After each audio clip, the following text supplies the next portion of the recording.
नीलाम्बुजगश्यामलकोमलाङ्गं सीतासमारोपितवामभागं पाणौ महासायकचारुचापं नमामि रामं रघुवंशनाथम्।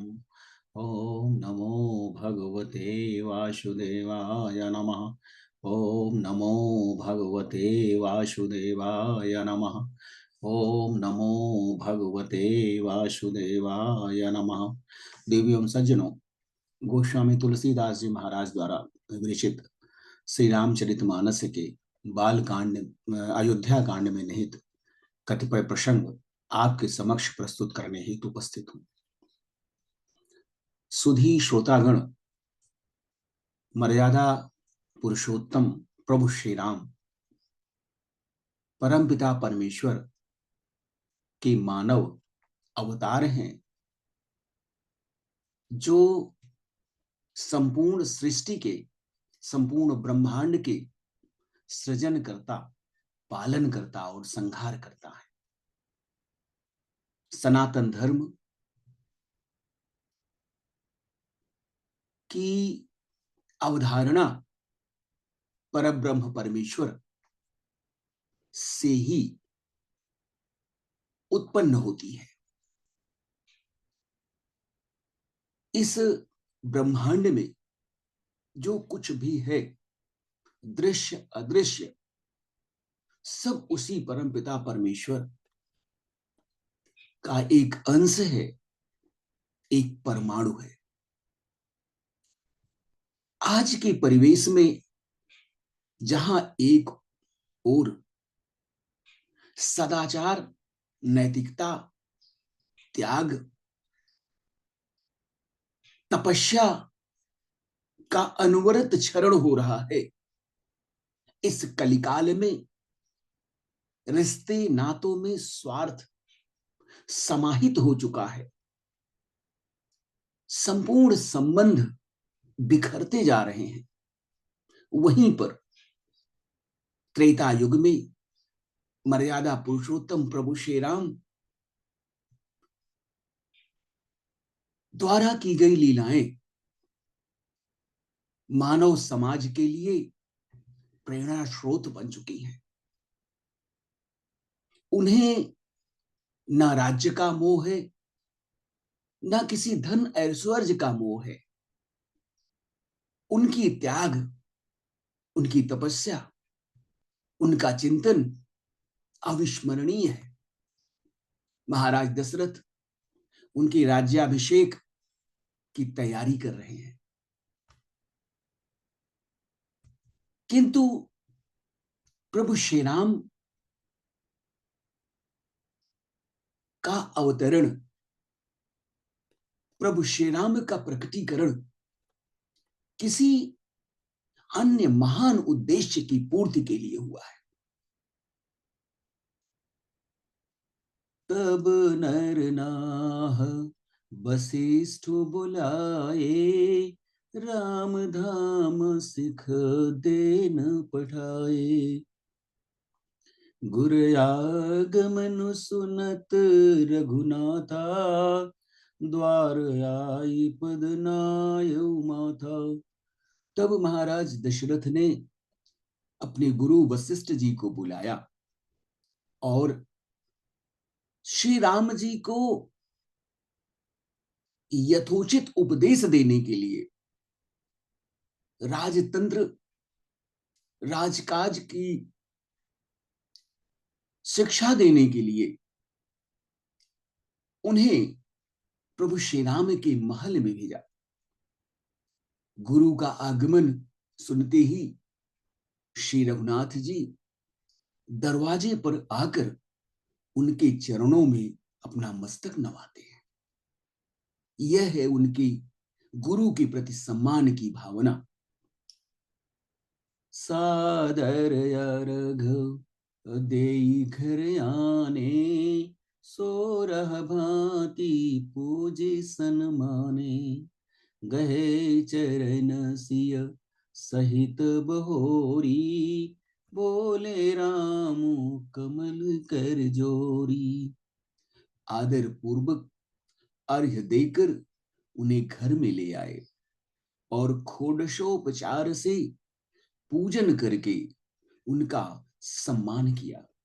फिर सीता सहित उनके चरण स्पर्श किए और कमाल के समान दोनों हाथों को जोड़कर श्री राम जी बोले, सेवक सदन स्वामी आगमनु, मंगल मूल य मंगल दमनु, तदपि उचित जनु बोली सप्रीति, पठई काज नाथ यसी नीति।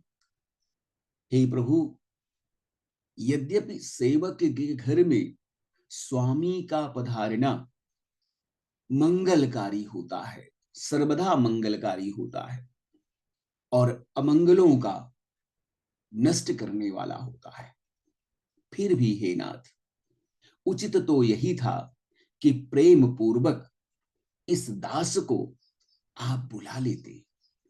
ऐसी ही नीति है। प्रभु श्री राम जी का अपने गुरु के प्रति इस प्रकार आदर भाव, अपने को दासत्व की प्रवृत्ति में बांधना, अपने को सेवक के स्वरूप में प्रकट करना, अपने को सेवक के स्वरूप में प्रस्तुत करना, यह कोई सहज व्यक्ति नहीं कर सकता है।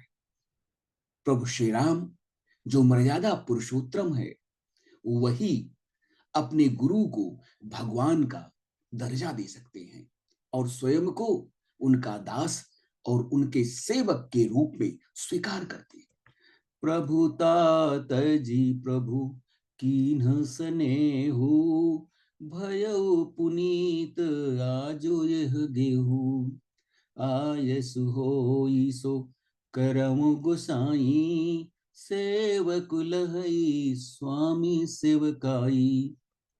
हे प्रभु, किंतु आपने अपनी गुरुता त्याग कर, अपनी प्रभुता छोड़कर स्वयं यहां पधार कर जो स्नेह मुझे दिया है, इससे आज यह घर पवित्र हो गया है। हे गोसाई, अब जो भी आज्ञा हो वही करूं। स्वामी जी के सेवा में ही, स्वामी की सेवा में ही सेवक का कल्याण है। सुनि स्नेह साने बचन, मुनि रघुबर ही प्रशंस, राम कस न तुम कहु अस, हंस बंस अवतंस। श्री राम जी के प्रेम में सने हुए वचनों को सुनकर मुनि वशिष्ठ जी ने श्री रघुनाथ जी की प्रशंसा करते हुए कहा, हे राम, भला आप ऐसा क्यों न कहें, आप सूर्य वंश के आभूषण हैं। बरनि राम गुणशील स्वभाव, बोले प्रेम पुलकी मुनि राऊ, भूप सजो अभिषेक समाजो, चाहत देन तुम ही जुबराजू। श्री राम जी के गुण शील और स्वभाव का बखान कर मुनिराज प्रेम से प्रफुल्लित होकर बोले, हे राम जी, महाराज दशरथ जी ने राज्याभिषेक की तैयारी की है, वे आपको युवराज का पद प्रदान करना चाहते हैं। राम करहु सब संजमयाजो, जो विधि कुशल निभाए काजू, गुरु सिख देई राय पहि गयो, राम हृदय यस विस्मय भयो।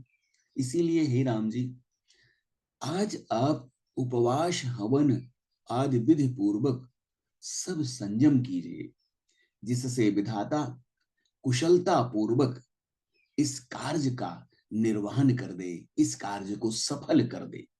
गुरुजी शिक्षा देकर राजा दशरथ के पास चले गए।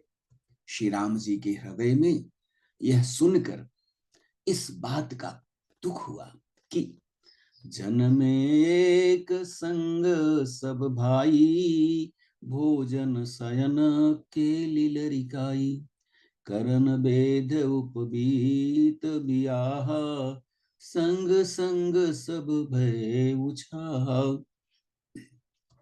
हम सब भाई एक ही साथ जन्मे हैं, एक साथ खाए और सोए हैं, लड़कपन के खेल कूद भी एक साथ किए हैं, कनछेदन यज्ञोपवीत और विवाह आदि उत्सव सब साथ साथ ही हुए हैं। विमल बंस यहु अनुचित एकु, बंधु बिहाई बढ़ी अभिषेकु, प्रभु सप्रेम पछतानि सुहाई, हरो भगत मन कै कुटिलाई। पर इस निर्मल वंश में यही एक अनुचित रीति है कि सब भाइयों को छोड़कर राज्याभिषेक एक बड़े का ही होता है। तुलसीदास जी कहते हैं कि प्रभु श्री राम जी का यह सुंदर प्रेम पूर्ण पछतावा भक्तों के मन की कुटिलता को हरण करने वाला है।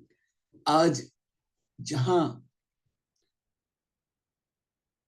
संपत्ति के लिए, धन ऐश्वर्य के लिए छोटी छोटी बातों को लेकर भाइयों में परस्पर कलह हो रहा है, एक भाई दूसरे भाई की प्राण लेने की चेष्टा कर रहा है, उसे अपमानित करने की चेष्टा कर रहा है, वहीं प्रभु श्री राम अपने अधिकार का किस प्रकार परित्याग करने की योजना बना रहे हैं।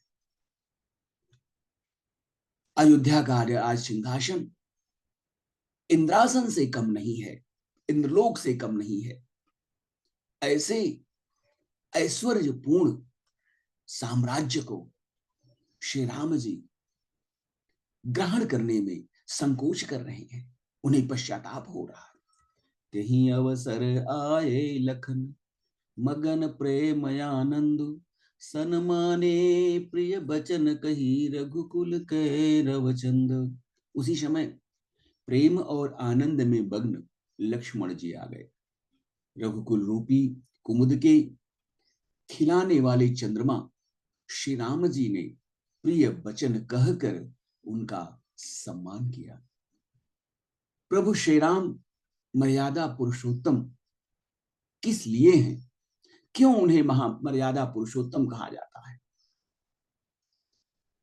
अयोध्या में महाराज दशरथ के चारों पुत्रों में ज्येष्ठ और श्रेष्ठ होने पर भी महाराज दशरथ द्वारा किए जाने वाले राज्याभिषेक से वह प्रसन्न नहीं है, वह दुखी हैं।